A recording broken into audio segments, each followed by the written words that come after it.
आगरा में नकली दवा कारोबार का बड़ा खुलासा। एसटीएफ और ड्रग विभाग की संयुक्त छापेमारी। बंसल फार्मास्यूटिकल्स, बंसल व हेमा मेडिकोज से भारी बरामद की। सन फार्मा और सनोफी की दवाओं को नकली बताया। 87 लाख की दवाएं पकड़ी, बिल मात्र 10 लाख का। ग्रे मार्केट में 1:10 के अनुपात से हो रही थी सप्लाई। हेमा मेडिकोज मालिक हिमांशु ने दी 1 करोड़ रिश्वत की पेशकश। रिश्वत के तौर पर दिए गए 1 करोड़ रुपया बताया जा रहा है हवाले का। रिश्वतखोरी पर एंटी करप्शन एक्ट में मुकदमा दर्ज। आरोपी हिमांशु अग्रवाल गिरफ्तार। अब तक लगभग 2.5 करोड़ की रिकवरी। छापेमारी जारी। कई गोदाम और लोकेशन सील। बड़े रैकेट की जांच पड़ताल शुरू। मेरठ, एटा, बस्ती, आगरा, मैनपुरी, कानपुर की औषधि विभाग। सूचना प्राप्त हो रही थी कि नकली दवाओं का कारोबार बृहद स्तर पर उत्तर प्रदेश में आ रहा है, जिसके अंदर आगरा जो है मेन रूप से फाइंड आउट हो रहा था। उच्च अधिकारियों के द्वारा एक संयुक्त टीम का गठन किया गया। मैं एसटीएफ को और ड्रग विभाग की तरफ से मेरे को नामित किया गया। हम लोग पिछले एसटीएफ के साथ मिलकर पिछले 15-20 दिन से इसकी एक पूरा जो मॉड्यूल था उसके ऊपर हम काम कर रहे थे। जब हम लोगों को ये कंफर्म हो गया कि कौन कौन लोग इसके अंदर इन्वॉल्व हैं, तब ये छापेमारी प्रारंभ की गई। इसके अंदर में मुख्य रूप से बंसल फार्मास्यूटिकल्स, बंसल और आपका हेमा मेडिकोज के नाम ऊपर के सामने आए। उसमें जो हम लोगों ने जो है कार्रवाई करनी प्रारंभ की, तो उसमें नकली दवाएं जो कि जो है हमारे पास, हमने कंपनियों के प्रतिनिधि भी बुलाए हुए हैं जो कि इसको फाइंड आउट कर सकते हैं। वो सन फार्मा की तरफ से नरेंद्र आहूजा जी आए, उन्होंने भी इसको जो है फाइंड आउट किया और उन्होंने सत्यापित किया है कि नकली दवाएं।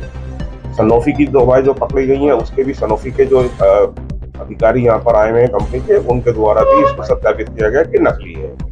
नकलियों के सत्यापन होने के बाद जैसे ही हम लोग अपना सीजर की कार्रवाई कर रहे थे, तो ये हिमांशु नाम का लड़का है जो हेमा का मालिक है, उसके द्वारा हमको रिश्वत देने का प्रयास किया गया। 1 करोड़ रुपए की रिश्वत देने का कहा एसटीएफ आपको और हमको। शर्मा जी ने जो है तुरंत उसकी सूचना अपने उच्च अधिकारियों को दी।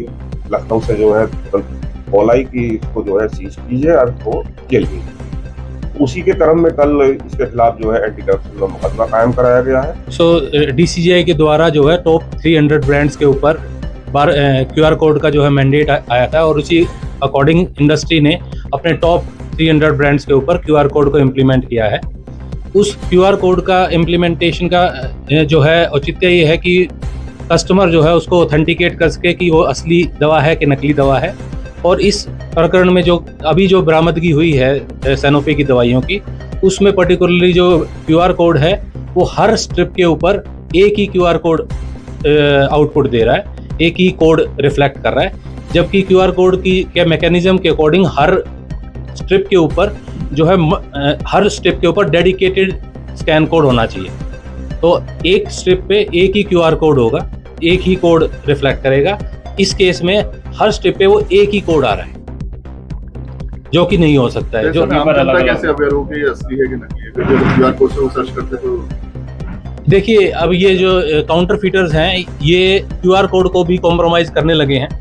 धीरे धीरे ये QR कोड को भी जो है अब इंडस्ट्री को ये सोचना पड़ेगा कि इस QR कोड या इससे बेटर कोई टेक्नोलॉजी लाई जाए जिससे कि इस ये नकली दवा के कारोबार पर नकेल कसी जा सके। और उस एवज में जो है सभी इंडस्ट्री वाले जो है लगे हुए हैं और नई नई टेक्नोलॉजीज के साथ इसमें और भी प्रोडक्ट्स QR कोड के अलावा और प्रोडक्ट्स, होलोग्राम और ऑथेंटिकेशन प्रोडक्ट्स जो है डाले जा रहे हैं।